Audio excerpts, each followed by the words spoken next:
હો તમારું વાહન ધીમે ધીમે રે ચલાવો, ઘરે વાટ જોવે છે પરિવાર તમારો.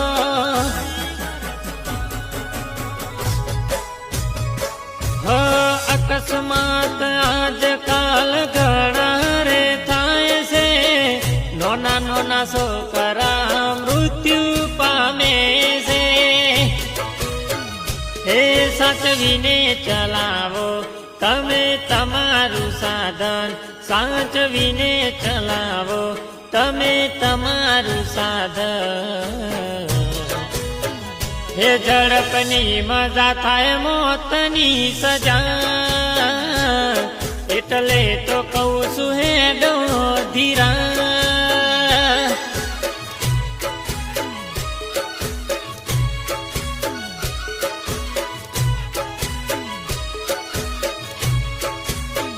હે તમે હેડતાના ઓવર સ્પીડમાં